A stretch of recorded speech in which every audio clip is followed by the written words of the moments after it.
People who bear children and bring them into this world have an absolute responsibility to do their best to take care of them. And any parent who isn't paying child support should be required to pay. Case workers and social workers are often guilty of fraud.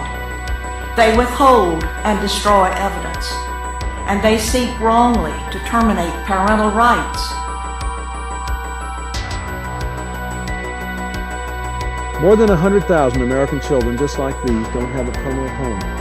There is a huge bureaucracy made up of judges, court-appointed attorneys, guardian ad litems, social workers, state employees, court investigators, therapists, psychologists, psychiatrists, foster parents, adoptive parents, and on and on. More than 100,000 American children just like these don't have a permanent home.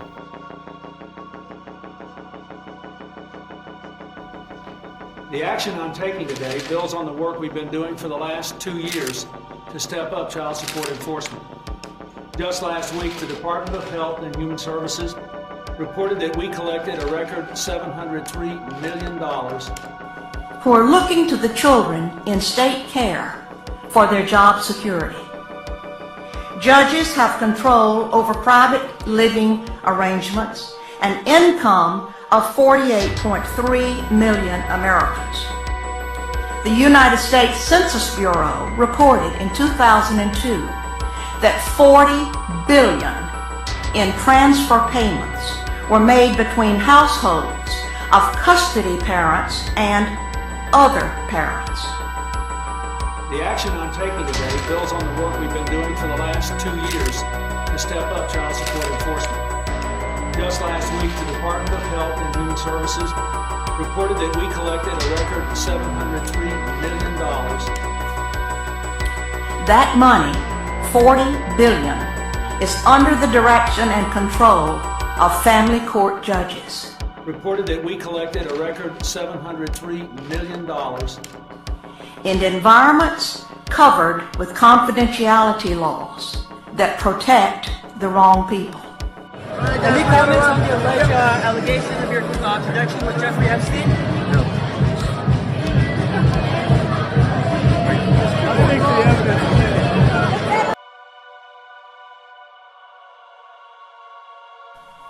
Fathers are victims of this unjust system. Child support payments, even without having visits with their children, are choking the very life out of fathers. They're waiting for someone to adopt them. Most aren't the babies we normally associate with adoption.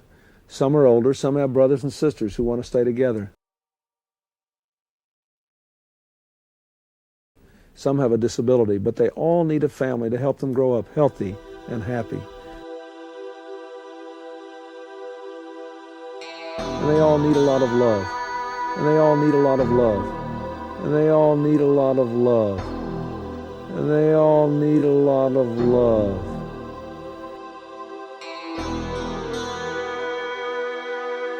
Any comments on the alleged allegation of your connection with Jeffrey Epstein? No.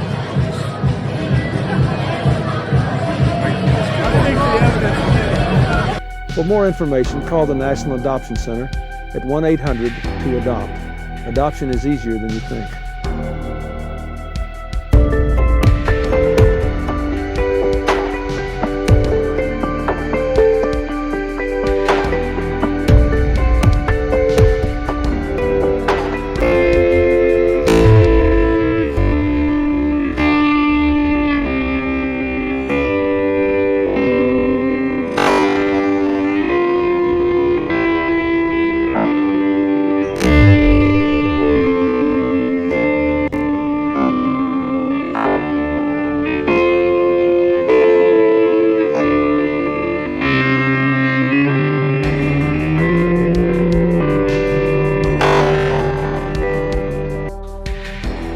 Three fathers, of whom I am aware and have been in touch with, committed suicide in the last 12 months because they lost the opportunity to even visit with their children. These are crimes against humanity for financial gain. reported that we collected a record $703 million. Reported that we collected a record $703 million.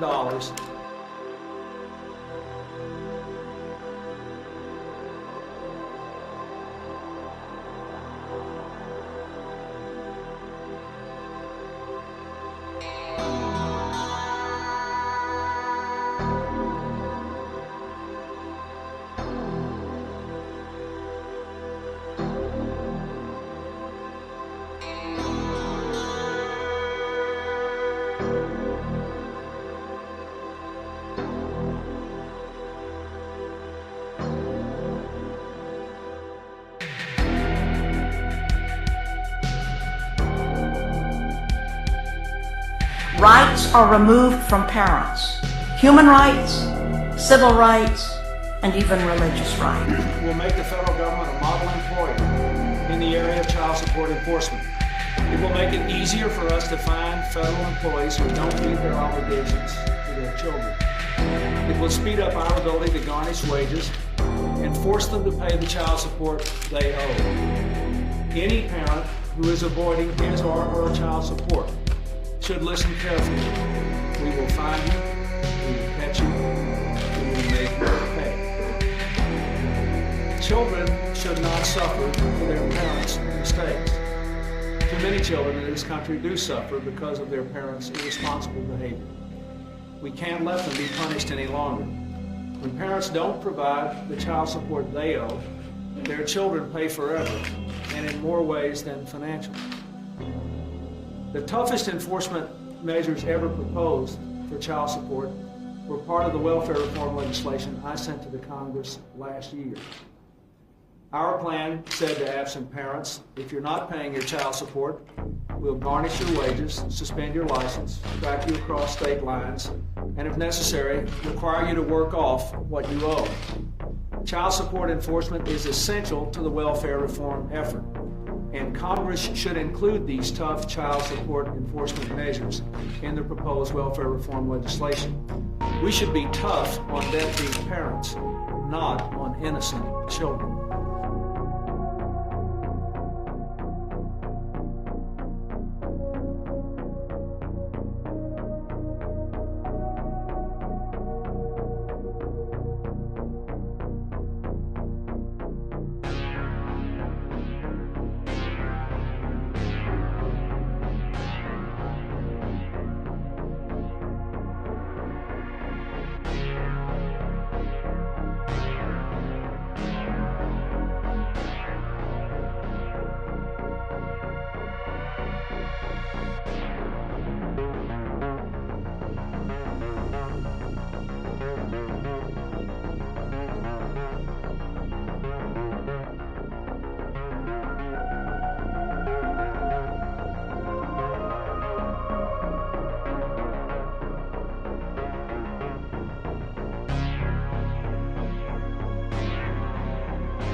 Delinquent child support enforcement in 1993 by garnishing income tax returns of parents who fail to pay. That is a 13% increase in child support collection. It helped almost 1 million families. The executive order I just signed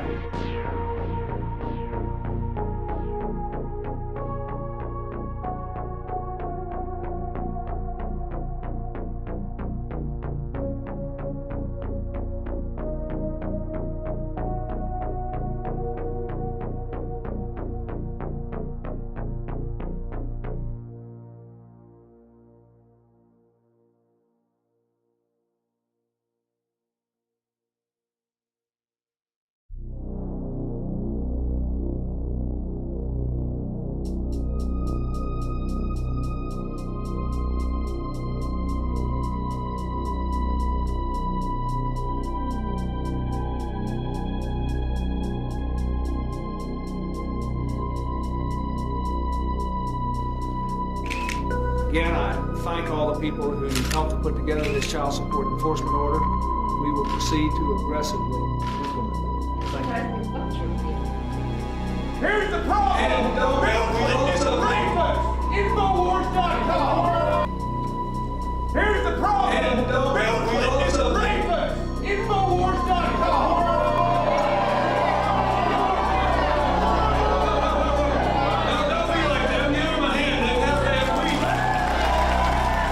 All right, so this guy pops up, says you're a rapist. That's the problem.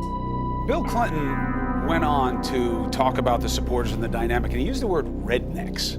Do you think that that's going to wind up coming back around? He goes from being a victim, being called a rapist, right, which is an unsubstantiated allegation, but then that goes into that deplorable category. Right, no question. Is that a problem? No doubt it is, and the irony is that he is a redneck himself, right, if you to put it in the category. So, But I want to say one thing to the American people. I want you to listen to me. I'm going to say this again. I did not have sexual relations with that woman, Miss Lewinsky. These allegations are false.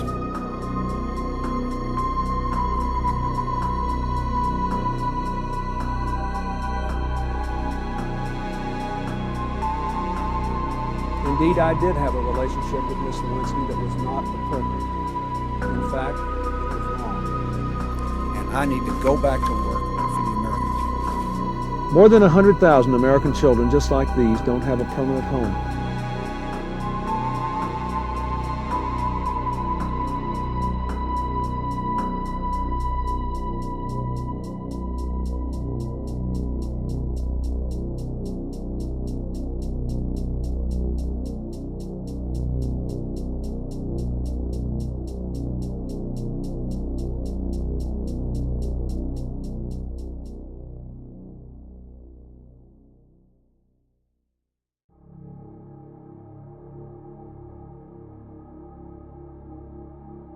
Thank you. We say to parents, if you don't pay the child support you owe, we will garnish your wages, take away your driver's license, track you across state lines, and if necessary, make you work off what you owe.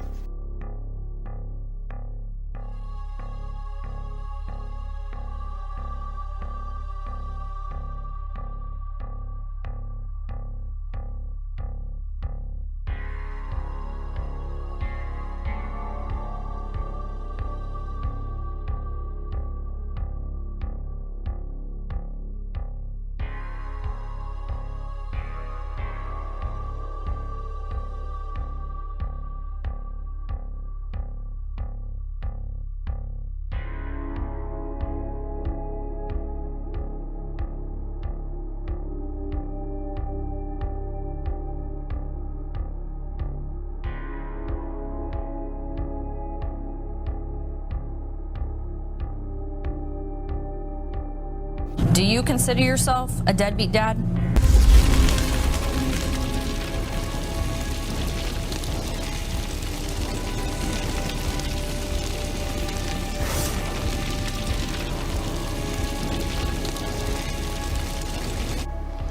There are two other signs of success that I'd like to report.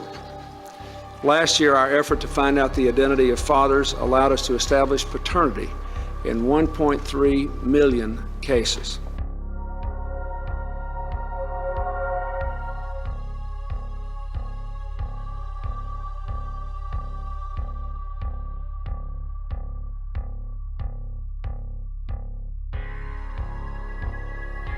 misled people. Any comments on the alleged allegation of your connection with Jeffrey Epstein?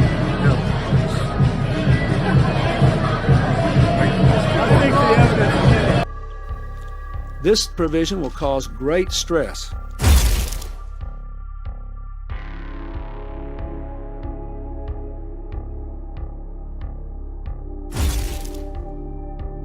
Required federal employees to pay their child support. I misled people.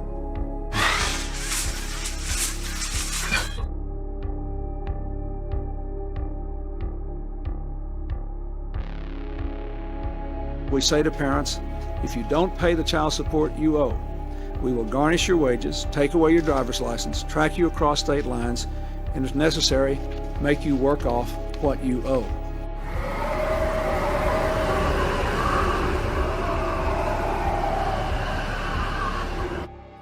I misled people.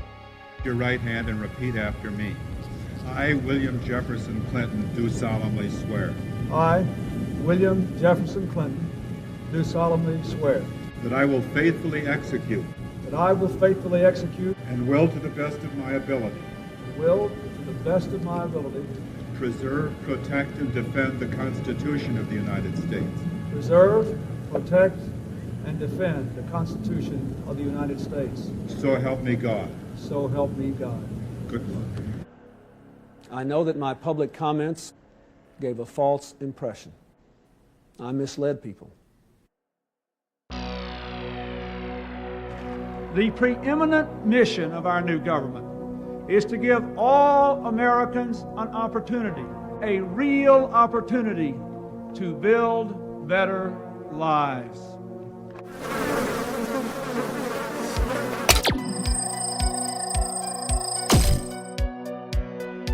I misled people. This bill continues to include the child support enforcement measures I proposed 2 years ago, the most sweeping crackdown on deadbeat parents in history. We say to parents, if you don't pay the child support you owe,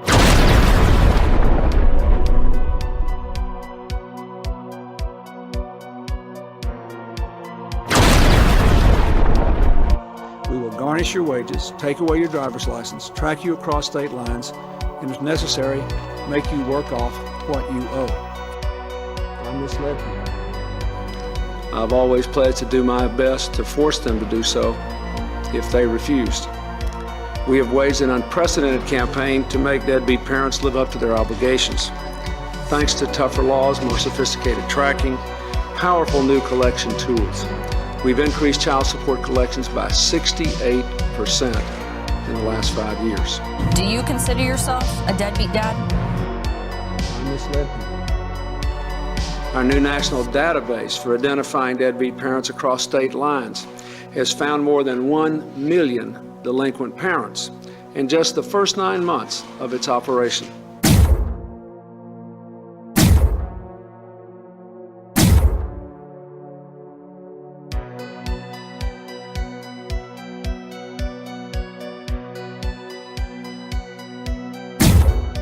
Do you consider yourself a deadbeat dad? Before we created this database, deadbeat parents found it easy to avoid paying up by skipping from job to job or state to state. But with this database, there is nowhere left to run. Do you consider yourself a deadbeat dad? I would like to thank the President. With the help from the Child Support Agency and their new computer system, we finally located him, and now I'm receiving child support every 2 weeks, direct from his paycheck.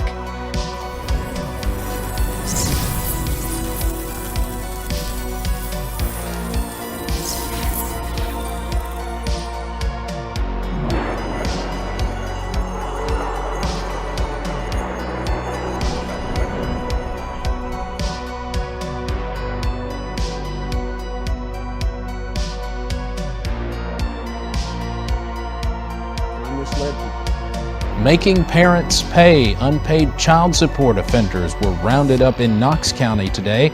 As WIMT's Caleb No reports, officials say they want to protect the well-being of children in the area. This bill today is a gift to our children. I misled people.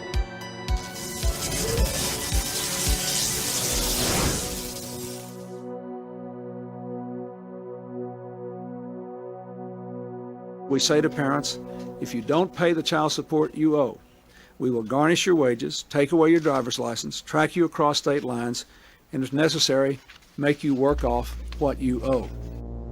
I misled people. With these and other successful child support initiatives, we believe that we've made a real difference.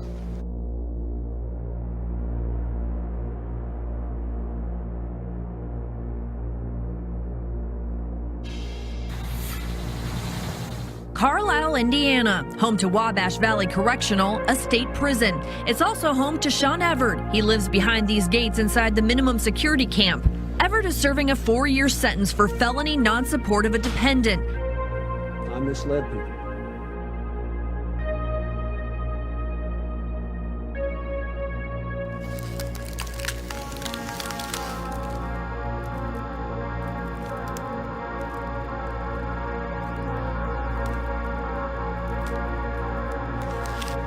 But any bill must make protecting child support payments a high priority.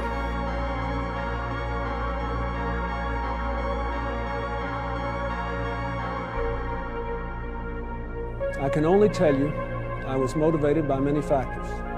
It gives states powerful performance incentives. As a result, child support collections are up 40% to $11 billion. I misled people.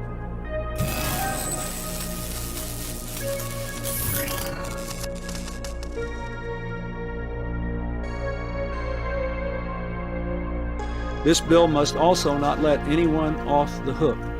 The states asked for this responsibility. Now they have to shoulder it and not run away from it.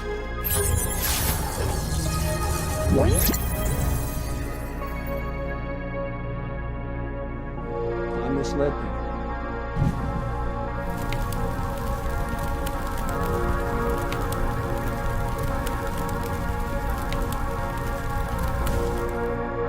It requires states to hold up their end of the bargain.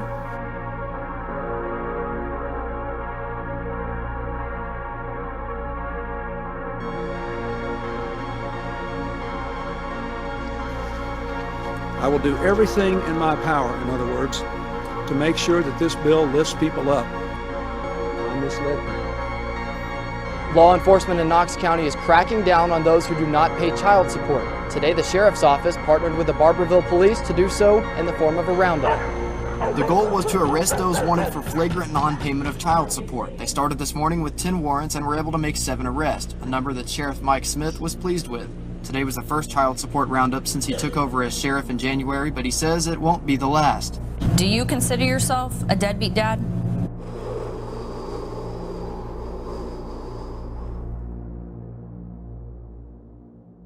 All of us have to rise to this challenge and see this reform not as a chance to demonize or demean anyone, but instead as an opportunity to bring everyone fully into the mainstream of American life, to give them a chance to share in the prosperity and the promise that most of our people are enjoying today.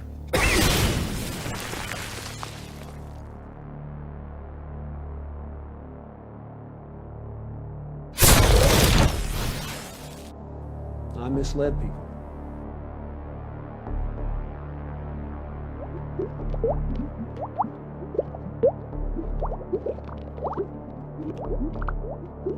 The Deadbeat Parents Punishment Act of 1998 deals with child support evaders in the most serious cases. From now on, if you flee across state lines and refuse to pay child support, you may be charged with a federal offense, a felony offense, and may land in jail for up to 2 years. One way or the other, people who don't support their children will pay what they must.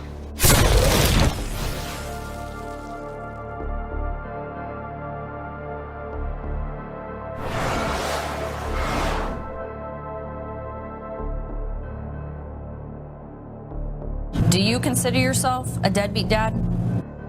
I misled people.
We announced last week the ban on the 9 petroleum-based synthetic dyes, food dyes. Within 2 years, within 2 months, we're going to ban the first 2 of them. We have 38% of our kids are diabetic or pre-diabetic, and we are paying at both ends. We're paying for the food-like substances.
in our children.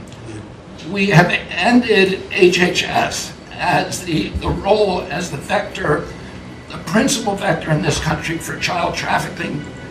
And during the Biden administration, HHS became a collaborator in child trafficking and for sex and for slavery.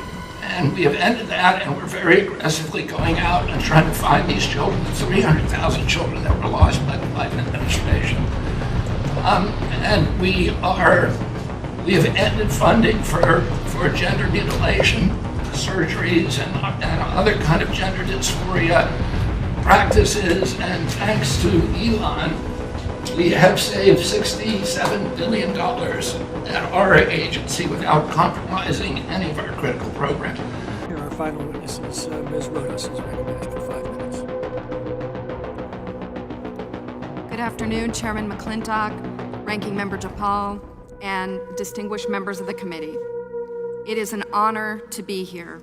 I thank you for the invitation to share my testimony.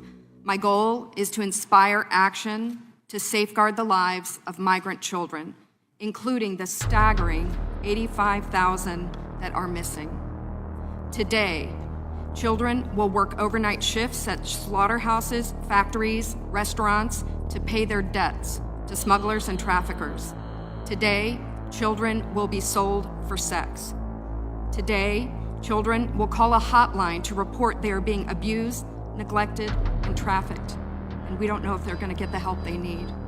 For nearly a decade, unaccompanied children have been suffering in the shadows, and I have to confess I knew nothing about their suffering until 2021, when I volunteered to help the Biden administration with the crisis at the southern border. As part of Operation Artemis, I was deployed to the Pomona Fairplex Emergency Intake Site in California to help HHS, Office of Refugee Resettlement, reunite children with sponsors in the United States. I thought I was going to help place children in loving homes. Instead, I discovered that children are being trafficked through a sophisticated network that begins with recruiting in home country, smuggling to the US border, and ends when ORR delivers a child to a sponsor. Some sponsors are criminals and traffickers and members of transnational criminal organizations. Some sponsors view children as commodities and assets to be used for earning income. This is why we are witnessing an explosion of labor trafficking. Now, whether it's intentional or not, it could be argued that the United States government has become the middleman in a large-scale, multi-billion-dollar child trafficking operation that is run by bad actors seeking to profit off of the lives of children. As for me, my interest is the safety of the children. I do not view this as a political issue. I view this as a humanitarian issue. I assure you, my motives are the highest and best. I want the children protected. So I want to tell you some of what I witnessed personally at the Pomona Fairplex. I saw vulnerable indigenous children from Guatemala who speak Mayan dialects and cannot speak Spanish. That means they cannot ask for help in English. They cannot ask for help in Spanish. They become captives of their sponsors. I have sat with case managers as they've cried to tell me the horror of what has happened to children as they make the journey to this country. I saw apartment buildings where 20, 30, and 40 unaccompanied minors have been released. I saw sponsors trying to simultaneously sponsor children from multiple ORR sites at one time. I saw sponsors using multiple addresses to obtain sponsorships of children. And I saw numerous cases of children in debt bondage, and the child knew they had to stay with the sponsor until the debt was paid. Realizing that we were not offering the children the American dream, but instead putting them in modern-day slavery with wicked overlords, was a terrible revelation. A terrible revelation. These children are a captive victim population with no access to law enforcement or knowledge of their rights. They are extorted, abused, neglected, and that is why I blew the whistle in 2021. I witnessed firsthand the horrors of child trafficking and exploitation. My life will never be the same after what I saw. but I have hope because I'm counting on you.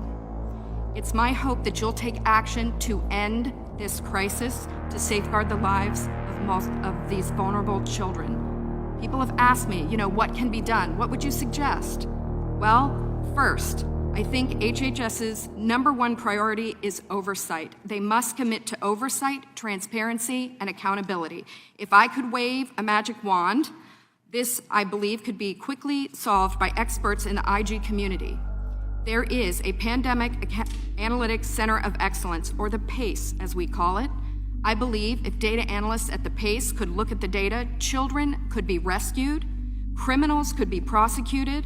If the PACE had access to this data, it shows where the children are and who has them. I think also we need to change the culture of speed over safety. Speed is the wrong performance measure when dealing with children.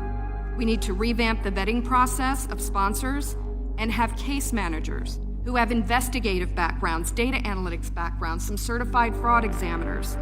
And I think we need to reimagine a system where the sponsor is the accountable party.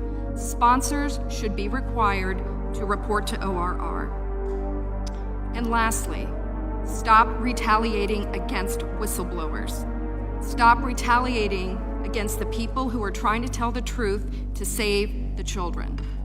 As it is written, a wise man listens to advice, while a fool continues in his folly, and HHS needs to be wise to care for these children. Thank you very much. Your time has expired. More than 100,000 American children just like these don't have a permanent home. They're waiting for someone to adopt them. Most aren't the babies we normally associate with adoption. Some are older, some have brothers and sisters who want to stay together. Some have a disability, but they all need a family to help them grow up healthy and happy. And they all need a lot of love.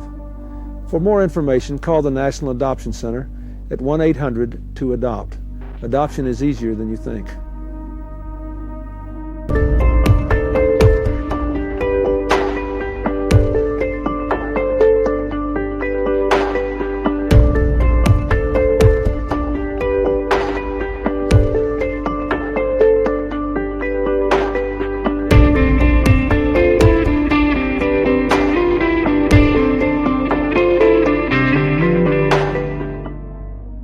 Charges? Man, get out of my face. Happening right now, deputies are rounding up close to 200 people wanted for crimes against their own children and taking them to the DeKalb County Jail. Well, deputies say plenty of parents face child abandonment charges for failing to pay child support. Fox 5's Jacqueline Schultz live at the DeKalb County Jail tonight. And Jacqueline, any word on the number of arrests so far? Well, deputies working on that tally right now. They're going to have a number by midnight. That's when they wrap up their roundup of these parents who they say have not paid child support. And now they hope that they will pay up this Christmas.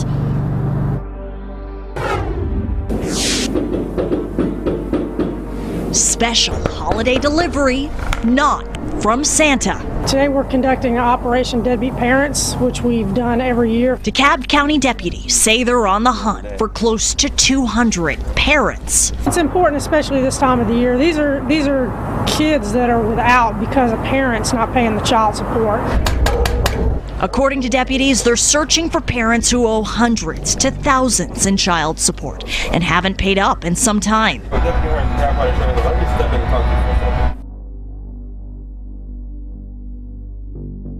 For our safety, we go up with at least 2 deputies. Deputies surround one house and wait several minutes for Dad to come out. He does eventually come out. How long will it take for me to get out? It'll be sometime today. Deputies say they go after dads like this during the holidays for a reason. The kids need to have a good Christmas. Have anything to say the charges? Man, get out of my face. Now, here's something interesting. In order for any of these parents to get out of jail, they have to do something for their kids. We're going to work more on News Edge at 11 to tell you on how these arrests will help these children this holiday season. But for now, reporting live outside the DeKalb County Jail, Jacqueline Schultz, Fox 5 News. All right, Jacqueline, we'll see you on the edge.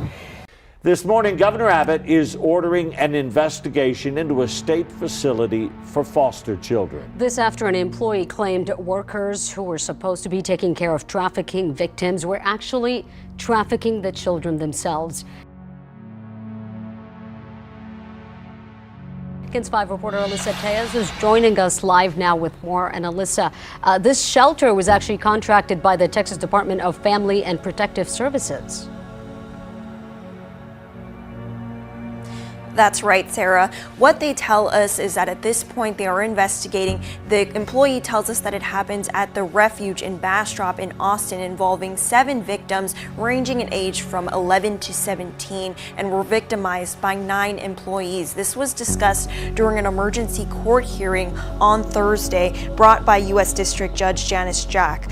The children were in the facility for more than a month before they were moved, but some weren't removed until Wednesday of this week. A current employee reported the abuse to the state back in January, saying the kids were physically and sexually abused. Governor Abbott has directed the Texas Rangers to arrest and pursue all appropriate criminal charges for anyone involved. He called the reports, quote, abhorrent, and is committed to ensuring the perpetrators are brought to justice. Congressman Joaquin Castro took to Twitter in response to Abbott's statement, saying the tragedy happened under Abbott's watch and that he ignored the mistreatment and abuse in the system for years by underfunding it and refusing to fix it.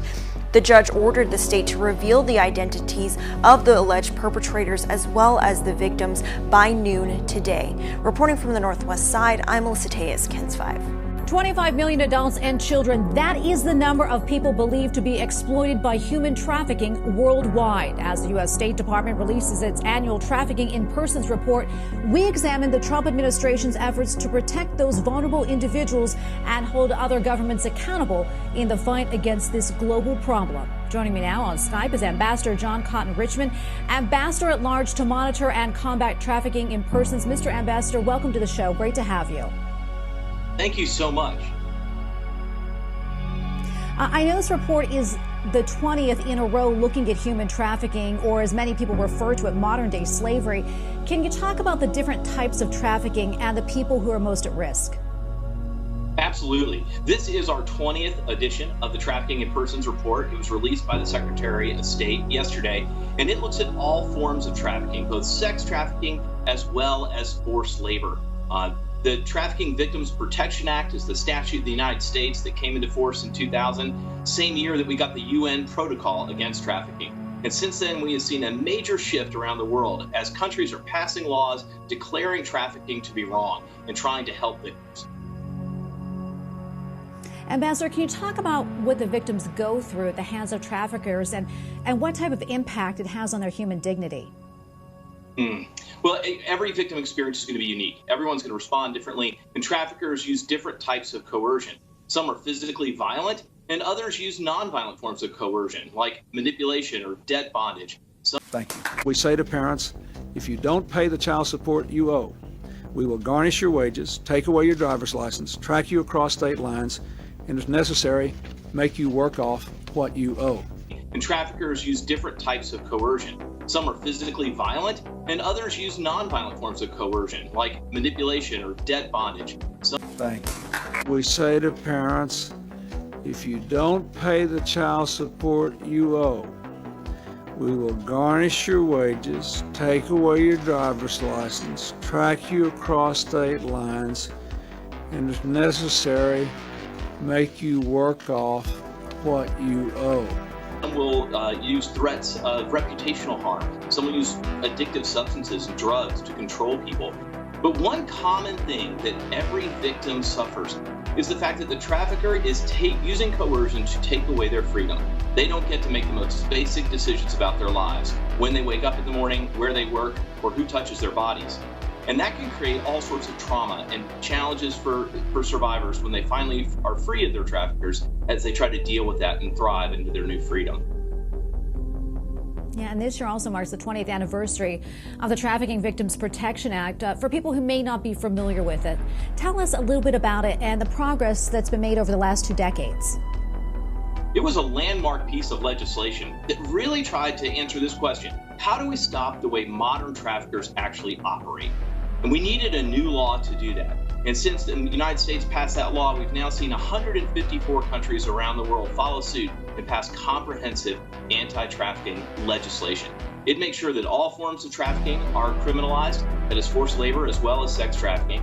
Thank you. We say to parents, if you don't pay the child support you owe, we will garnish your wages, take away your driver's license, track you across state lines, and if necessary, make you work off what you owe.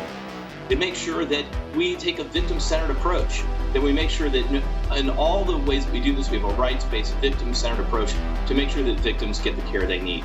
And it ensures that you have to hold traffickers accountable.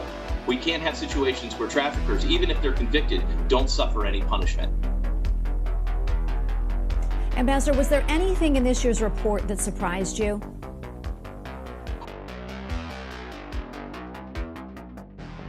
One of the unique things about this year's report is that we got a new piece of legislation that caused us to focus in a new way on state-sanctioned forced labor, where governments have a policy or pattern of trafficking. Normally think about traffickers as criminals or groups or networks, but it is a huge problem when a government itself instead, who is supposed to and charged with taking care of individuals and keeping them safe from traffickers, becomes the trafficker itself. And where we Thank you. We say to parents, if you don't pay the child support you owe, we will garnish your wages, take away your driver's license, track you across state lines, and if necessary, make you work off what you owe. We have state-sanctioned forced labor, we call it out. So the Secretary designated 10 countries around the world as countries that have a policy or pattern of trafficking in persons. Ambassador, we have less than a minute left, but I'm wondering if you can tell us, I know this is such a huge problem, a global problem, but what can we do as everyday citizens and in our communities to help others in this situation? You know, I think there's always something that we can do. We can stay informed and understand about the different expressions of trafficking. We can make sure that we're looking for not just typical sex trafficking cases, but also forced labor cases that might be in our communities. We can make sure that we know how to report those cases to hotlines. We can encourage law enforcement officers to take a victim-centered approach and to do proactive investigations. And we can do advocacy around the world to make sure that we are prioritizing this as a nation. You know, obviously we have COVID right now, and I can tell you traffickers are not shutting down. This is a time where we have to accelerate our efforts. Ambassador, thank you so much for coming on the show and talking with us about this. Ambassador John Cotton Richmond, Ambassador at Large to monitor and combat trafficking in persons. Thank you again for your time. Thank you so much. She's only 16 years old and already a sex trafficking victim. So what does DCFS do? We've learned they placed her with a 3-time convicted felon who's now accused of forcing her into prostitution. CBS 2 investigator Dave Savini has been exposing state child welfare system failures for years. He joins us now. Dave, this is hard to believe. It is almost unreal what happened to this foster child, but the fact is, DCFS placed a child sexual assault victim into the care of a man who should have never been given a license to be a foster parent. A troubled 16-year-old girl was sent to this apartment building by DCFS. The state agency in charge of protecting her placed her in a foster parent's home here at the corner of 80th and Hermitage. But during our years-long investigation into DCFS, the CBS 2 investigators made an astounding discovery. The licensed foster parent who the state entrusted to care for that 16-year-old girl was a 24-year-old man with a lengthy felony criminal record.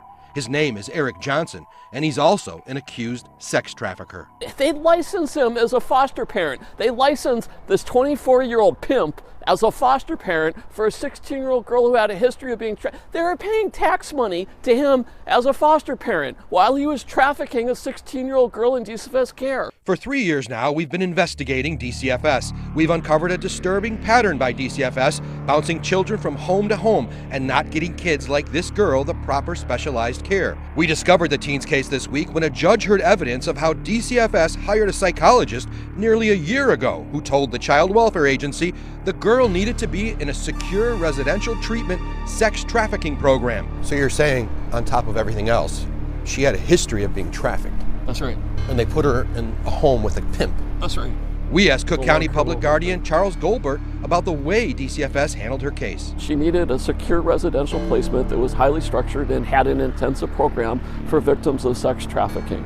And DCFS never did that. They bounced her around from hospital to shelter to foster home. The court order we obtained says while she has waited to get the proper care and placement she needs, the teen has been trafficked, sexually assaulted, shot, lived on the streets. Ultimately, the agency made a pimp the child's foster parent. Over this 1 year, this girl has been raped, she's been trafficked, she's been abused, she's been beaten up, and she's been shot. She actually has a bullet in her leg. We found Johnson has a lengthy criminal record. The teen was placed with him just months after he was released from federal prison after a 24-month sentence on a firearms charge. Before that, he spent 3 years in state prison for 2 robbery convictions. Despite all that, Johnson passed placement clearance and was approved by DCFS to become a foster parent. How does a guy like that get licensed? Yeah, it's impossible. It should be impossible. It shocks the conscience. It's of a level of negligence that's criminal. Johnson's latest charges detailed in this court record say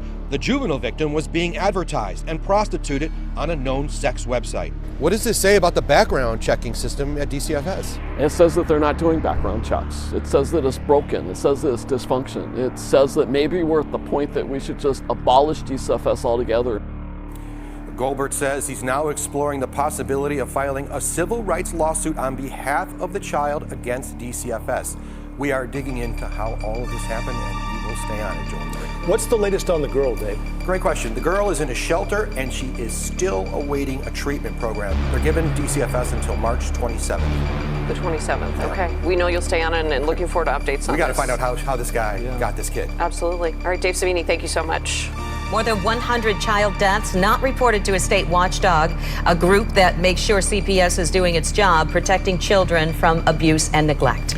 We have a disturbing update tonight to a Target 8 investigation that we brought you last week. Target 8 investigator Susan Samples discovered today that the problem she exposed has been going on for years. Susan? Brian, at least 122 child deaths over 3 years. That's how many deaths the state failed to report promptly to the ombudsman, who is legally required to review some of those cases. As I reported last week, at the same time Target 8 started asking questions about unreported deaths, CPS says it discovered 37 missed child deaths in 2016, but tonight we know there's more. The state told me today that since my report last week, CPS has found 45 more child deaths it failed to report to the ombudsman in 2015, and at least 40 it missed in 2014. For context, the ombudsman gets 200 to 300 child death notifications a year, so CPS missed more than 10% of deaths. It was the death of 10-month-old Chance Powell of Sparta that got me started on this. I came across his 2015 death, an accidental morphine overdose at home, while researching the opioid crisis. I asked the Office of Children's Ombudsman at that time if it had reviewed Chance's death as state law requires to make sure CPS caseworkers did their job in their contacts with Chance's family prior to his death. That's when it was discovered that Children's Protective Services had failed to notify the ombudsman of Chance Powell's death. CPS told me today that it will be cross-checking records monthly now, saying that will ensure it reports every death every time so the ombudsman can review it. It also points out that the agency, CPS, does its own internal investigations and reviews of death cases, looking for how it can improve, even if they don't get that outside independent review from the ombudsman, which the state law requires. We'll continue tracking it for you. Susan Samples, back to you. And new at 11, a caseworker for children, youth, and families is charged with forcing a young mother into prostitution. Eyewitness News reporter Greg Argos is live with how prosecutors say she chose her victim. Greg? And Jessica, tonight that Delaware County caseworker is out on bond. She's actually on house arrest here in South Jersey, charged for exploiting a mother who simply wanted her children back home. This is about as bad as you can find in a case of human trafficking. And a 27-year-old woman, a former Delaware County employee who worked for Children and Youth Services, is at the center of it. It is heartbreaking. It's horrific. District Attorney Jack Stolzheimer says Candace Talley used her power as a foster care case manager to exploit a mother whose children were in the system, pressuring that mom into prostitution. One of the pieces of leverage to get her to do that used access to her children, or the promise of access to getting her children back. According to the criminal complaint, Talley worked at the Eddystone Child Youth Services office. In 2017, detectives say she used government records and reports and learned her victim had a history of prostitution and drug use. They added Talley then approached the mother saying she could make $1,000 a day working as a prostitute. Court records show Talley implied she could remove the victim's children from foster care and would ensure urine drug tests would come back clean by using another person's sample. Fell completely prey under the power of this woman who had all the power in the world. No one answered the door at Talley's home in Sicklerville, New Jersey. She was arrested Thursday morning, released on $25,000 unsecured bond with home monitoring. The fact that this was a county employee and one of the pieces of leverage was her desire to see her children, to be reconnected, to get her children out of foster care, that makes the allegations here today even more disturbing. Now, Talley faces trafficking in and promoting prostitution. We're told this investigation is ongoing, and there could be additional arrests. I'm live here in South Jersey. Greg Argos, CBS 3 Eyewitness News. Thank you, Greg. There is a growing effort to better protect and support children placed in the foster care system who may also be victims of human trafficking. Federal law requires child welfare workers screen children who return after running away or going missing. But a report from the Office of the Inspector General found no evidence of such screenings. In a majority of cases that it's selected for review across 5 states. Stephanie Haynes joins us live to talk more about this. And I guess you actually had a conversation with a young woman, a victim of sex trafficking, who happens to be a foster youth. What did she share? Yeah, I did, and it was an incredible conversation. She says this is far more common than you think, and so raising awareness will really help the public galvanize and look out for things, because if you think you see something that might be wrong or off, it is your duty to speak up, because otherwise that's one less step that could help some of these children get what they need. Melanie Thompson spent most of her childhood in the foster care system. I was trafficked here when I was 12 years old, and then I ended up getting arrested. And unfortunately, my first foster family put me back into the system of prostitution when I was 15. So the cycle kind of continued after that. She said she left that home more than a dozen times and says her foster family never reported. And when a caseworker would drop in, she said they never probed her about it. But all the while, I was here being trafficked and unhoused for many days or weeks at a time, and being more susceptible to traffickers because nobody on either side of my case decided to check in on me. Melanie's story may not be uncommon. A July 2022 report found 5 states with the largest number of children in runaway status in the 2018 fiscal year. It reviewed a random sample of more than 400 case files. And according to the report, across Illinois, Massachusetts, Minnesota, Pennsylvania, and Texas, there was no documented evidence of a screening for abuse, assault, or exploitation in 65% of the cases the OIG reviewed, even though federal law requires it. There's not enough people in staff, there's not enough people well trained, and so this process falls through the cracks or is not conducted correctly. News Nation reached out to the states mentioned, and some responded by sharing their improvements. A Massachusetts spokesperson said their office did not agree with the OIG's methodology for data collection. Other states not listed in the report are also being proactive. Earlier this year, the Tennessee Department of Children's Services established a unit with specialized training called the Human Trafficking Response Team.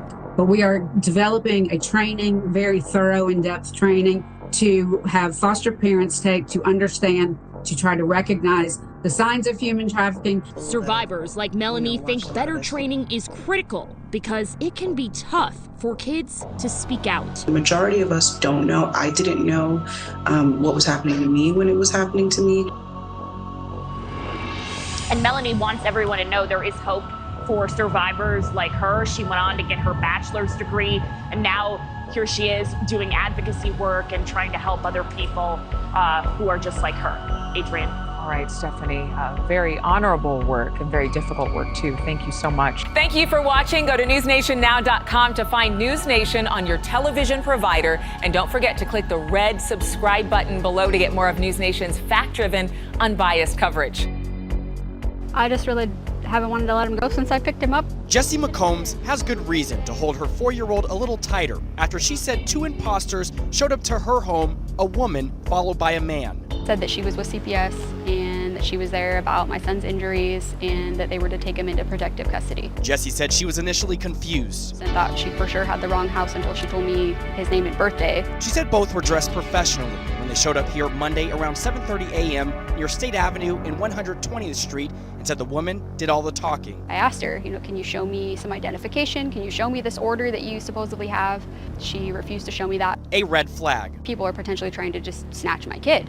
And so I started panicking. She told us she then fake dialed 911. She said, we'll come back later. And then they left in a hurry down the stairs. Jessie said she made a report with Marysville police, who told Cairo 7 they're now investigating. Shook, honestly. She said she doesn't know who would fake being CPS workers. Adrenaline just pretty much took over. I wanted to get my son somewhere safe. Sorry. Or why they chose her son. It's a lot bigger than just this one time. It's like a constant thing that's going to be in the back of your head. We have some breaking news out of Washington. Federal authorities are now investigating claims of corruption tied to the Clinton Foundation. That is the charity of Bill and Hillary Clinton. CNN Justice reporter Laura Jarrett is joining us with more details on this. Laura Jarrett, fill us in. Hi, Anna. Well, CNN has learned that federal authorities down in Arkansas are now actively investigating the Clinton Family Foundation for public corruption, alleged public corruption. A U.S. official tells me that the FBI and federal prosecutors down in Little Rock are specifically digging into whether foundation donors were improperly promised policy favors or special access to Clinton while she was Secretary of State in exchange for donations to the charity's coffers. And they're examining whether nonprofit tax laws were followed. Now, CNN reported back in November 2016 that the FBI had opened preliminary inquiries into whether there had been any sort of impropriety with the foundation's dealings and money, and that caused some tensions within the Bureau and the Justice Department. And so the current inquiry, at least in part, is a continuation of that probe that originated before the presidential election. But what's unclear is precisely what new evidence, if any, ignited the current federal investigation after those initial inquiries were stalled. Now, the Clinton camp is pushing back very hard against this news, as Nick Merrill, a spokesman for Clinton, told me, let's call this what it is, a sham. And a spokesperson for the Clinton Foundation said the Clinton Foundation has been subjected to politically motivated allegations, and time after time, those allegations have been proven false. Nevertheless, this probe comes in the midst of a really sensitive time for the Justice Department under this administration, as the president continues to demand time after time that his political rival be investigated while the Justice Department stays silent. Good evening, Lester. It was that long-awaited joint appearance by Michelle Obama and Hillary Clinton. Yet at the same time, the Clinton campaign having to shake off questions about one of the most damaging stolen emails leaked by WikiLeaks today. An unprecedented moment. 2 first ladies, current and former, campaigning together for the first time. Seriously, is there anyone more inspiring than Michelle Obama? And putting to rest any echoes of past rivalries. If people wonder, yes, Hillary Clinton is my friend. She is absolutely ready to be commander-in-chief on day one, and yes, she happens to be a woman. First ladies, we rock. Reaching out to women, young people, minorities, with an emotional appeal for them to vote against Donald Trump. When you hear folks talking about a global conspiracy and saying that this election is rigged, understand that they are trying to get you to stay home. They are trying to convince you that your vote doesn't matter. Are you with me? I can't hear you. Are we going to do this? But their joint appearance competing for headlines with the latest stolen email leaked by WikiLeaks, not verified by NBC News, describing how Bill Clinton personally profited, receiving millions of dollars in speaking and consulting fees from Clinton Foundation donors. Former Bill Clinton aide Doug Bann writing a 2011 memo calling it Bill Clinton Inc. We have dedicated ourselves to helping the president secure and engage in for-profit activities, including speeches, books, and advisory service engagements. In all, Bann says he secured more than $50 million for the former president, but no indication Hillary Clinton ever did anything for those donors when she was Secretary of State, still reinforcing suspicions long held about the Clintons. I think they should have disassociated themselves from the Clinton Foundation the minute she became Secretary of State. I don't think it's a smoking gun. I don't think there's any evidence of pay to play. The Clinton campaign's hope? It's not the hacked memo, but Michelle Obama's message that will drive people to the polls. Andrea Mitchell, NBC News, Winston-Salem, North Carolina. Hey, NBC News fans, thanks for checking out our YouTube channel. Subscribe by clicking on that button down here, and click on any of the videos over here to watch the latest interviews, show highlights, and digital exclusives. Thanks for watching. Sinister Middle Eastern theocracies used to spend an awful lot of money with the Clinton Foundation, not to buy access, we were told, but to solve the world's big problems like obesity in the third world and HIV in Africa. From 2014 to 2016, contributions to the foundation totaled over $130 million per year. And then something weird happened, particularly for such an effective NGO like the Clinton Foundation. People stopped giving money. And they stopped giving right around the time that Hillary Clinton's political career hit a brick wall at high speed when she lost the presidential election. In 2017, contributions to the Clinton Foundation went down to $22 million. From 2018 to 2019, contributions were even lower. So what happened? Did they cure obesity in the third world? Is there no more AIDS in Uganda? What the hell's going on? Miranda Devine is a columnist with the New York Post and one of the smartest people we know. She joins us to explain. So Miranda, I have sort of been contented and reassured by the fact that as I sleep, Chelsea Clinton is working to cure obesity in the third world, but it sounds like they don't have any money to do it. What happened? Well, it is rather remarkable, isn't it? It says it all that their donations just fell off a cliff after Hillary Clinton lost that election. But look, they've still been ticking along. They've just marked their 20th anniversary, Tucker. So I think that the foundation has found a new way of doing things, and that is to be a vehicle for Chelsea Clinton for any future political ambitions she might have. So she's been busy saving elephants and teaching children. She got Lady Gaga to help tell children that they must wear masks. They've also been busy telling the third world poor countries that they should be taking Chinese vaccines. They're helping them in that aim, lucky them. And Bill Clinton has also popped in from time to time. He appeared at a Clinton Foundation junket the other day with Kamala Harris, and the topic was empowering women. So he's come a long way. So the Clinton Foundation is working hard, considering their straitened circumstances, but you just don't hear much about it, which might change because remember John Durham and the Durham report? Well, when he does eventually deliver his report, there might be something interesting about the Clinton Foundation, because if you remember last year, he widened his investigation to include the FBI inquiry into the Clinton Foundation, which curiously found nothing untoward, but maybe John Durham's found something else. So the Clinton Foundation may hit the front pages yet. Really quick, I haven't seen the public opinion polling. Is there a hidden groundswell of support among Americans for the reign of Chelsea Clinton at some point in the future? Do you know? Well, look, I don't know that that there is at the moment, but then she's just doing some background work. She's, I guess you'd call it the groundwork, because she's polishing up her reputation. She's got a very pricey job at some corporate that she's doing, and she's had a makeover. So I think, you know, it's early days, but give her a few years. Like 50. Miranda Devine, great to see you tonight. Thank you so much. Thanks, Tucker. Hey, Sean Hannity here. Hey, click here to subscribe to Fox News YouTube page and catch our hottest interviews and most compelling analysis. You will not get it anywhere else. When I was in an Uber in Washington, D.C., the driver asked me if I thought what Donald Trump was doing to shut down USAID. He said I'd never even heard of it until Donald Trump brought it to my attention. If I thought that what Donald Trump was doing will be legal. And I said, well, you know he's going to be sued. He already has been. You know, if he coughs up a hairball, he's going to be sued. I said, and that really kind of is beside the point. The point is he's bringing attention to this sprawling agency, $40 billion a year, being spent on things that the average American finds absolutely unconscionable. This is in WorldNet Daily headline. Elon Musk stunned at discovery of Chelsea Clinton receiving $84 million in taxpayer funding.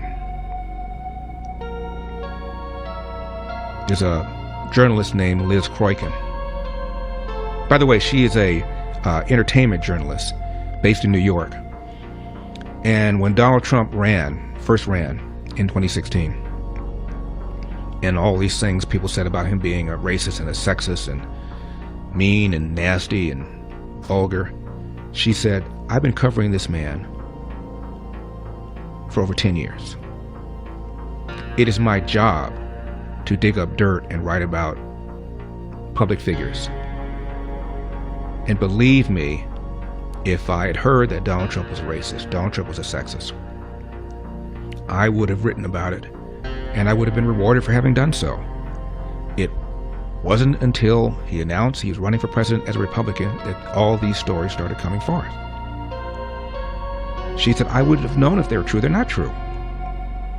Anyway, she just wrote, quote, USAID gave Chelsea Clinton tens of millions of dollars and partnered with their sex trafficking organization, the Clinton Foundation. She said USAID was funding organizations sex trafficking kids and lining the pockets of family members. The level of corruption and criminality, astounding and unprecedented, close quote. And in Just the News, you know, we've had the founder of Just the News, John Solomon, on the program many times. Headline, before it was shuttered, USAID routed funds to Soros-aligned causes, terrorists, and drag queens. Recent days, the Trump administration identified USAID programs ranging from contraceptions for Afghanistan to LGBT diversity programs for European countries. Spending records show something called the East-West Management Institute, which is in part backed by George Soros' Open Society Foundations, received more than $260 million over the years in grants to USAID to, among other things, promote the rule of law in Georgia, strengthen civil society in Uganda. $9 million Albania received. Caroline Levitt, press secretary, rattled off a list of absurd things USAID was spending money on. Number 7.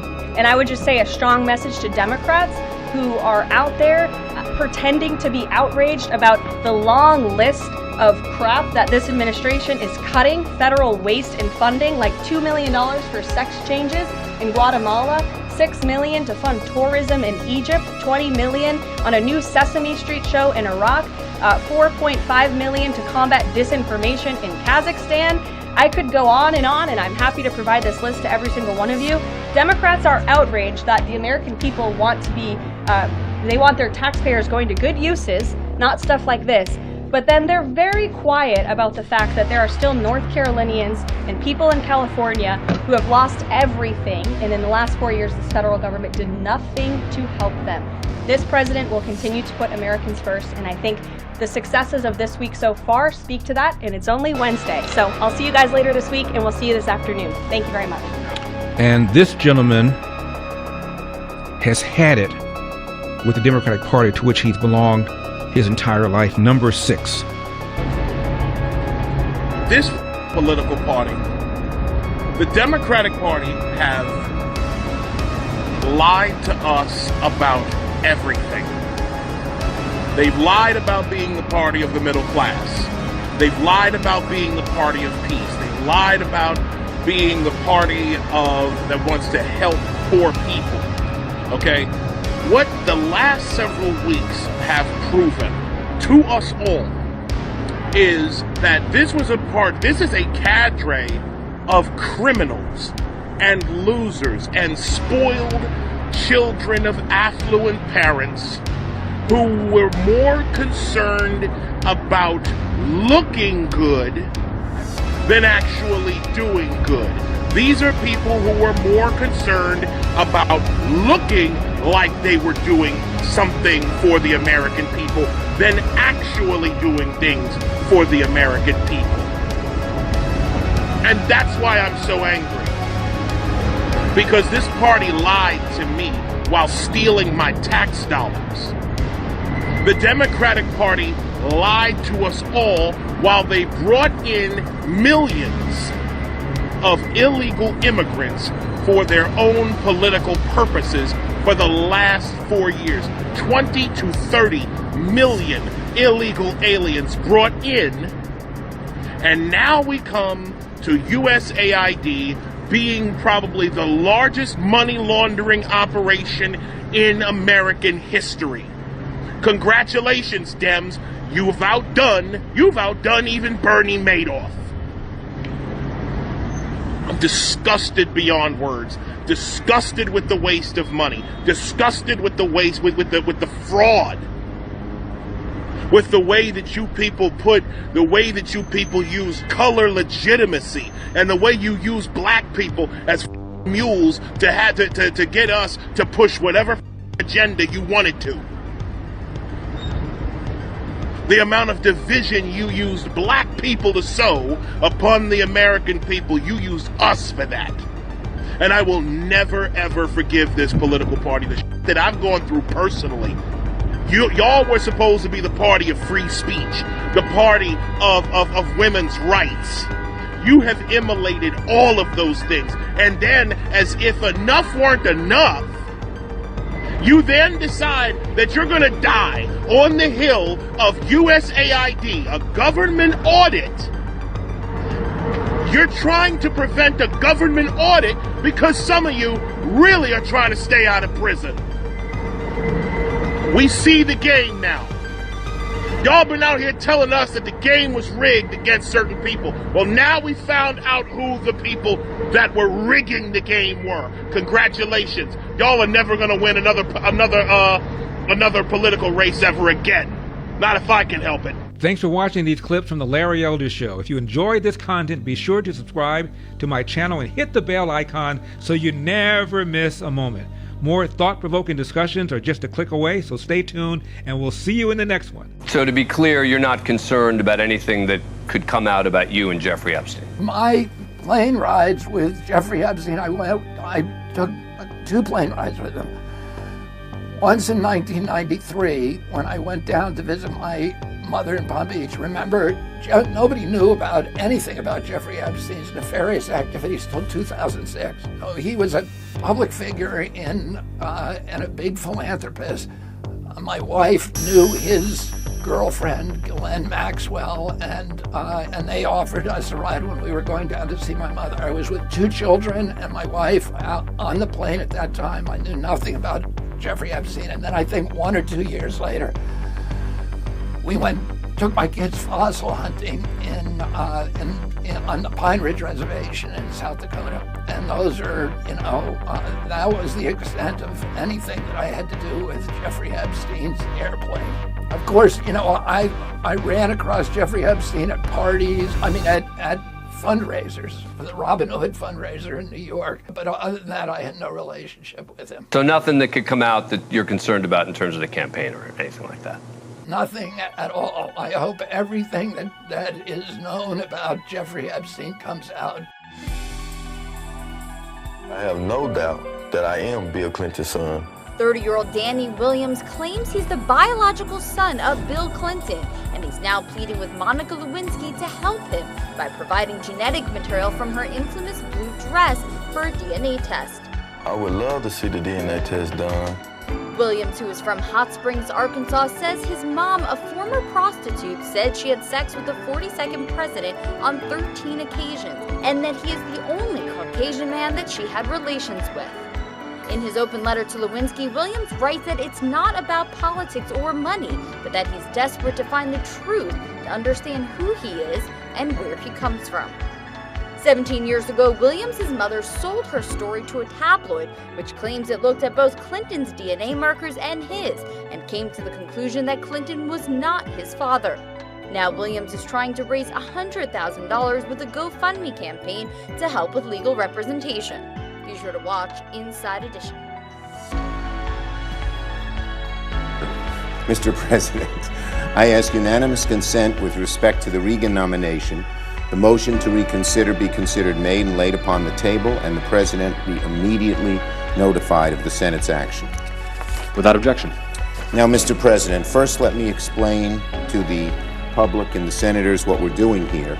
In the bipartisan agreement we faced under a 50-50 Senate, the rules say that if there was a tie vote, that the majority leader has the ability to discharge the nomination from committee, and that then there be a vote on the floor.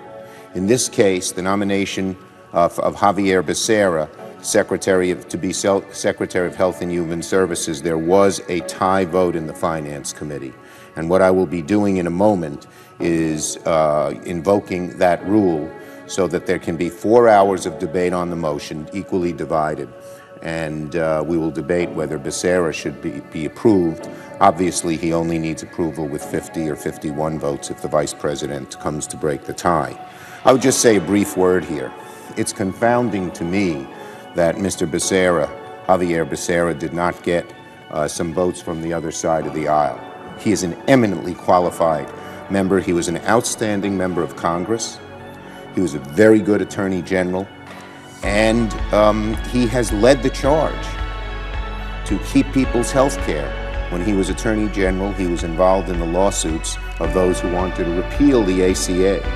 And if that's the reason our Republican colleagues are objecting, because he wants to keep and preserve the Affordable Care Act, which is very popular with the American people and very needed, I'm surprised. It's yesterday's news. I know in 2010 a lot of people came here, repeal ACA, but as the public got to know the ACA, they saw how good it was. And there's not much groundswell out there except among some at the hard right to repeal it. So I'm surprised. And then we heard, well, he's not a doctor. I would remind my colleagues that the last nominee for HHS they supported was a drug company executive.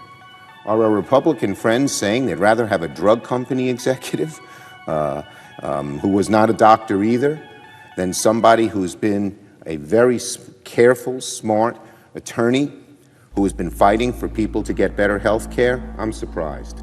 So I hope that we may get a few of our colleagues to join us tomorrow and vote for Mr. Becerra. I don't think it will serve the country well or the Republicans well to be so adamantly opposed to him. But let me now proceed. Pursuant to Senate Resolution 27, the Finance Committee being tied on the question of reporting, I move to discharge the Senate Finance Committee from further consideration of the nomination of Javier Becerra of California to be Secretary of Health and Human Services. Under the provisions of Senate Resolution 27, there will now be up to 4 hours of debate on the motion, equally divided between the two leaders or their designees, with no motions, points of order, or amendments in order. For the information of all senators, Mr. President, we expect a vote on the motion to discharge to occur at approximately 12 noon on Thursday, March 11th, 2021.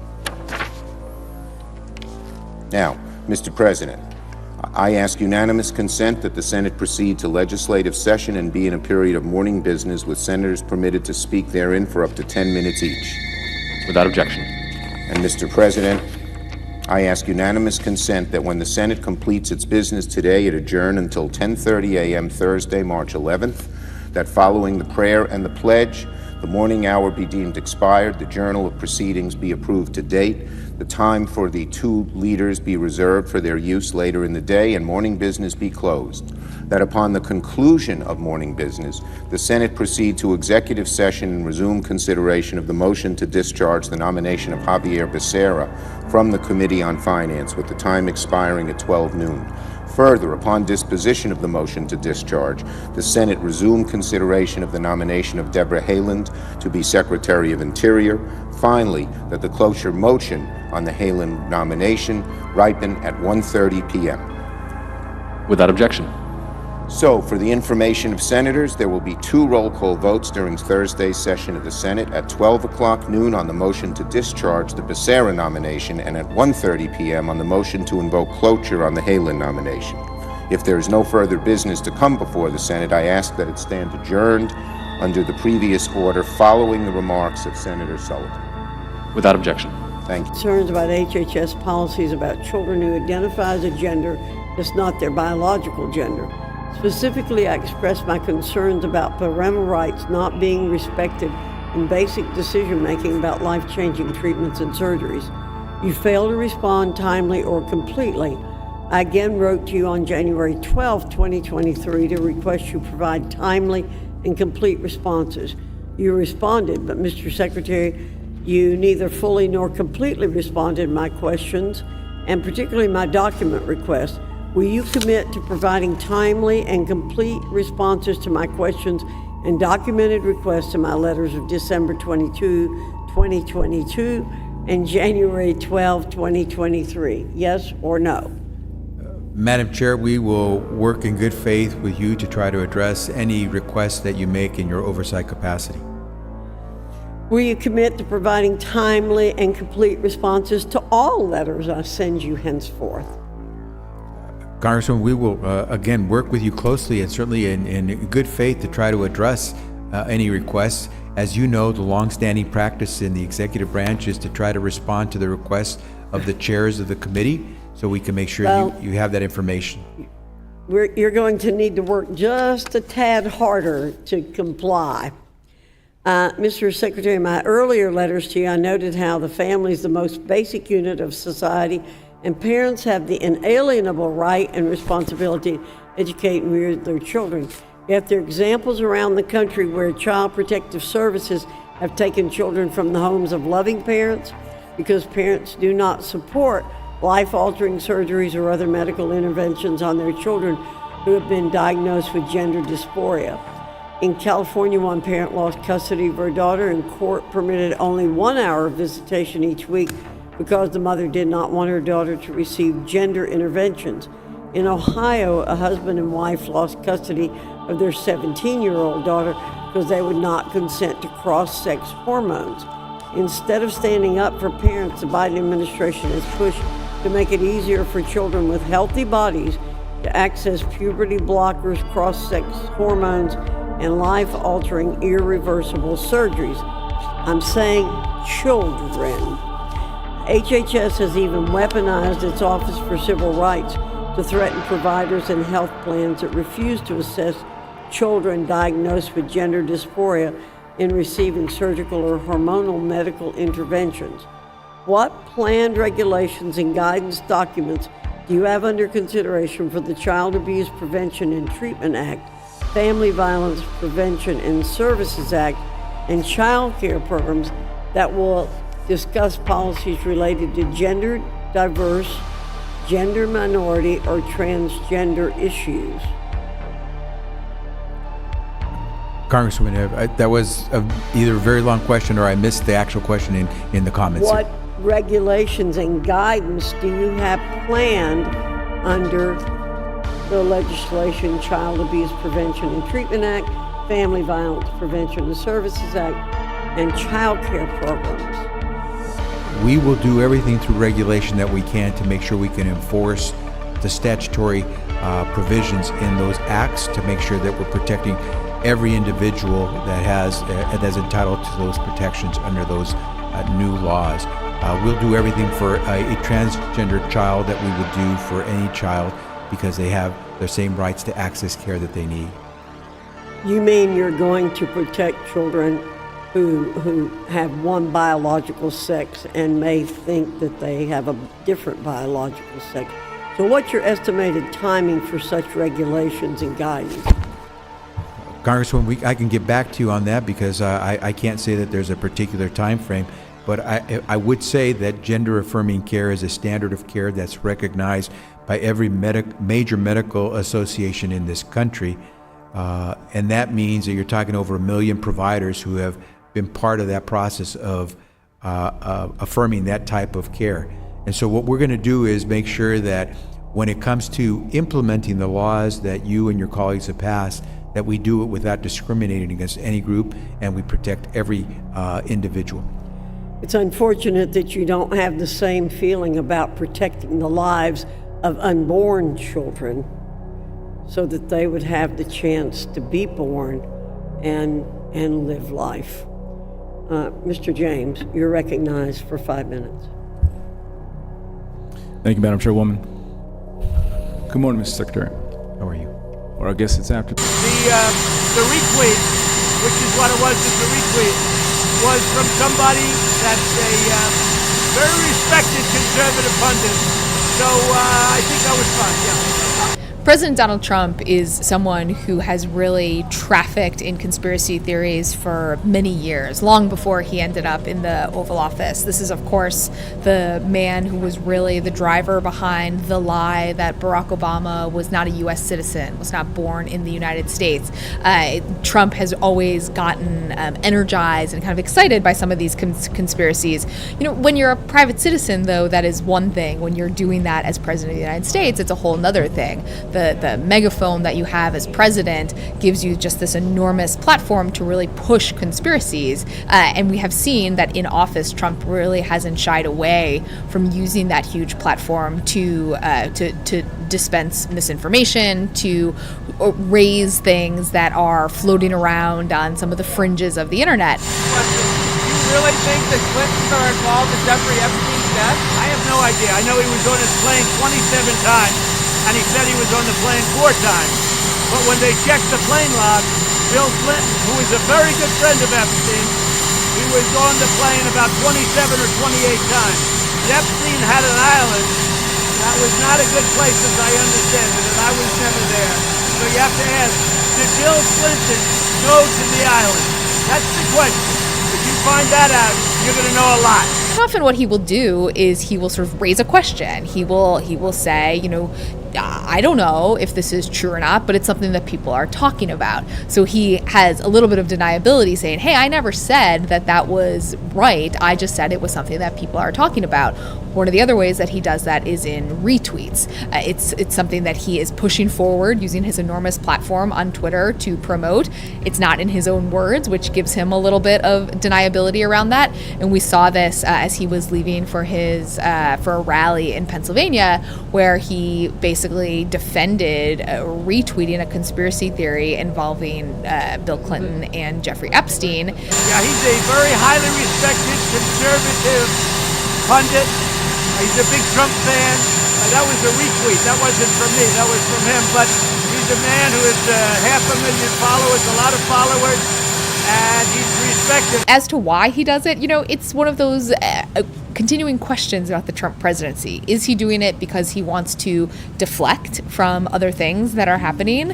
Is he doing it because he just finds conspiracy theories kind of fun and interesting?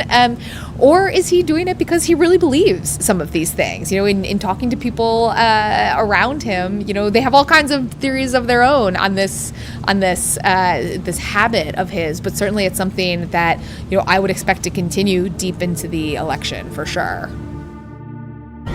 We begin the final hour of Fox and Friends with a Fox News alert. You got hundreds of pages of Jeffrey Epstein's court documents now unsealed. Several prominent figures are referenced in the documents, including former presidents like Bill Clinton and celebrities and business leaders. Many of the people who have been publicly named, including Clinton, have not been accused of any wrongdoing, but the documents are answering some questions about Epstein's web of associates and famous friends who would meet him at his various locations around the globe. Peter Ducey joins us now with more details on this. Hey, Peter. Good morning. And the former President Bill Clinton's team is now reminding us that by now it's been about 20 years since the last time Bill Clinton and Jeffrey Epstein talked. But he is right there in the pages of this deposition that's now been released by Epstein accuser Joanna Sjoberg. So the question from an attorney was, did Jeffrey ever talk to you about Bill Clinton? And she said that he said one time that Clinton likes them young, referring to girls. Also in this deposition, one of the most famous magicians in history, David Copperfield. The accuser, Sjoberg, was asked, have you ever met David Copperfield? She said yes. She was asked again, can you tell me what that was? She said, sure. Someone called me from the house and said that he would be there, and if I wanted to come have dinner, then I could meet him. It is very important to point out here, neither of these men, Clinton or Copperfield, are accused of anything inappropriate, and it sounds like that's starting to wear on the convicted Epstein accomplice, Ghislaine Maxwell, who is in jail right now. Her lawyer is saying that these crimes are about men abusing women, but the only person in jail is a woman. Back to you. And Peter, one of the other names is Michael Jackson, the king of pop. Do we know anything about the circumstances? Because we know that, for instance, Bill Clinton flew on his plane a bunch of times. A lot of celebrities and famous people. Former President Trump flew a couple of times, but there's no suggestion anything happened. But what do we know about Michael Jackson? Just that somebody asked an accuser if she ever saw anybody really famous at one of Epstein's houses, and she said that she saw Michael Jackson. So it does paint a picture of a very rich guy who liked having very famous people around. But the descriptions a lot of the time are just that somebody was there, not that they were doing anything bad. Right, and there is no smoking gun. There's no suggestion that any laws were broken regarding any of it, but it gives us something to talk about. Absolutely. All right, Thanks, Peter, thank you very much. The other person that was mentioned was Prince Andrew. The question went on to say, please name a person that Ghislaine Maxwell directed you to have sex with. She answered, Prince Andrew. Okay, who else? As a whole, they both trafficked me to people. It was under both of their directions. So it's not easy just to say Ghislaine when I say, I mean both of them, talking about Epstein as well as Ghislaine. I'm Steve Doocy. I'm Brian Kilmeade. And I'm Ainsley Earhart. And click here to subscribe to the Fox News YouTube page to catch our hottest interviews and most compelling analysis.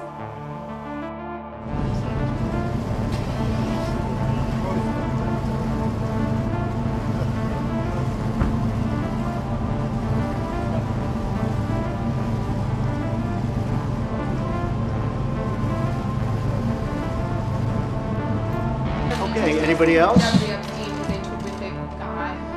Well, I knew him like everybody in Palm Beach knew him. I mean, people in Palm Beach knew him. He was a fixture in Palm Beach. I had a falling out with him a long time ago. I don't think I've spoken to him for 15 years. So I wasn't a fan. I was not, a long time ago. I'd say maybe 15 years. I was not a fan of his. That I can tell you. I was not a fan of his. So I feel very badly, actually, for Secretary Acosta, because I've known him as being somebody that worked so hard and has done such a good job. I feel very badly about that whole situation. But we're going to be looking at that and looking at it very closely. We're also going to be signing a big contract in a little while, so we're going to see you in a little while in a different room in a different part of the White House where we're going to be signing up a big deal with Boeing. Secretary of Labor. And Alex called me this morning and he wanted to see me. And I actually said, well, we have the press right out here, so perhaps you just want to say it to the press. But I just want to let you know, this was him, not me, because I'm with him. He's a tremendous talent. He's a Hispanic man. He went to Harvard, a great student. And in so many ways, I just hate what he's saying now because we're going to miss him. But please, Alex. Thank you, Mr. President. Over the last week, I've seen a lot of coverage of the Department of Labor. And what I have not seen is the incredible job creation that we've seen in this economy, more than 5 million jobs. I haven't seen that workplace injuries are down, bucking a 3-year trend. Workplace fatalities are down, bucking a 3-year trend. That we had the safest year ever in mining, the lowest number of fatalities ever in mining. I have seen coverage of this case that is over 12 years old, that has input and vetting at multiple levels of the Department of Justice. And as I look forward I do not think it is right and fair for this administration's Labor Department to have Epstein as the focus rather than the incredible economy that we have today. And so I called the president this morning. I told him that I thought the right thing was to step aside. Cabinet positions are temporary trusts. It would be selfish for me to stay in this position and continue talking about a case that's 12 years old rather than about the amazing economy we have right now. And so I submitted my resignation to the president, effective 7 days from today, effective 1 week from today, earlier this morning. It was reported at that time that you had a number of meetings with Jeffrey Epstein, who, when you met him 10 years ago, he was convicted of soliciting prostitution from minors. What did you know about him when you were meeting with him, as you've said yourself, in the hopes of raising money? I had dinners with him. I regret doing that. He had relationships with people he said, would give to global health, which is a interest I have. Not nearly enough philanthropy goes in that direction. Those meetings were a mistake. They didn't result in what he purported, and I cut them off. That goes back a long time ago now. So there's nothing new on that. It was reported that you continued to meet with him over several years, and that, in other words, a number of meetings. What did you do when you found out about his background? Well, I've said I regretted having those dinners, and there's absolutely nothing new on that. Is there a lesson for you, for anyone else looking at this? Well, he's dead, so in general, you always have to be careful. I'm very proud of what we've done in philanthropy, very proud of the work of the foundation. That's what I get up every day and focus on. Anthony Weiner, a young congressman with a bright future, and newly minted Senator Hillary Clinton started serving together on Capitol Hill in 2001. About a decade later, Weiner would marry one of Clinton's most loyal aides, Huma Abedin. I've got, enormous respect for the Clintons. They've been enormous friends, and to my wife and to my family. Now, Weiner's bad behavior has reignited the email controversy Clinton's campaign hoped was behind them. Wow! The new emails come from the FBI's investigation into allegations that Weiner sent sexually explicit text messages to an underage girl. At a Democratic Party retreat in 2001, Weiner asked Abedin, then an aide to the senator, out for a drink. She told Weiner she had to work, but then Clinton gave her the night off, according to Vanity Fair. At their engagement party, Clinton said she considered Abedin a second daughter. And in July 2010, Bill Clinton officiated their wedding at a swank estate on Long Island. But the honeymoon wouldn't last long. Pardon me, sir. A year later, Weiner resigned from Congress after tweeting a picture of his crotch. 2 years later, he ran for New York City mayor, a campaign that imploded after he admitted to having more lewd conversations with women he met on the internet. The level of guilt and pain that I feel, very sorry I put everyone in this position. And this year, the FBI launched an investigation into allegations Weiner exchanged sexually explicit text messages with an underage girl. He asked me to undress, he started talking sexually. Abedin and Weiner have since separated after 6 years of marriage, but the political damage was already done. Who is Uma married to? One of the great sleazebags of our time. Anthony Weiner, did you know that? Now think of it. So Uma is getting classified secrets. She's married to Anthony Weiner, who's a perv. Chris Freites, CNN, Washington. Congress should include these tough child support enforcement measures in the proposed welfare reform legislation. We should be tough on deadbeat parents, not on innocent children. We never thought we were going to say thank you to Anthony Weiner. Speaking today in Nevada, Donald Trump continues capitalizing on news that the FBI is reopening its investigation into Hillary Clinton's email scandal. The Wall Street Journal reports 650,000 emails are sitting on Anthony Weiner's laptop. Thousands of those may involve Clinton's server, since Weiner was married to Clinton's top aide when she was Secretary of State. To cover up her crimes, she bleached and deleted 33,000 emails after receiving a congressional subpoena. Clinton is campaigning today in another battleground state, Florida. Donald Trump is doing his best to confuse, mislead, and discourage the American people. Clinton avoiding the topic of her emails, instead focusing on her opponent, trying to change the conversation by referring to a Washington Post story that claims Trump showed up at a ceremony 20 years ago in New York honoring donors to a school for children with HIV and AIDS. She says Trump took the praise, but never actually donated. So he sat on the stage through the program, even posed for photographs. And when it was over, he got up and walked out. No explanation, no donation. Now, really, who does that?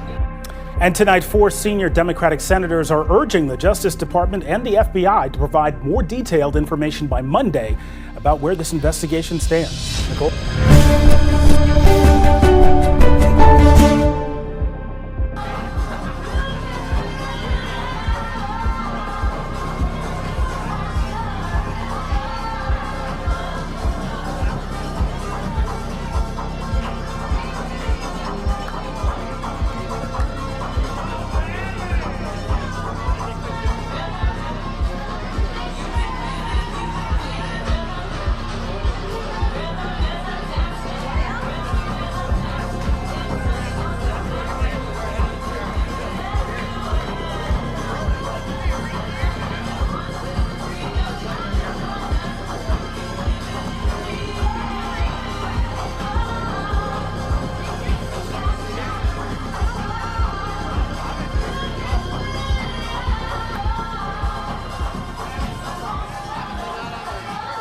With you, bro? What the heck? You tripping, bro? You tripping? Who's in the box? What's in the box? What's in the box?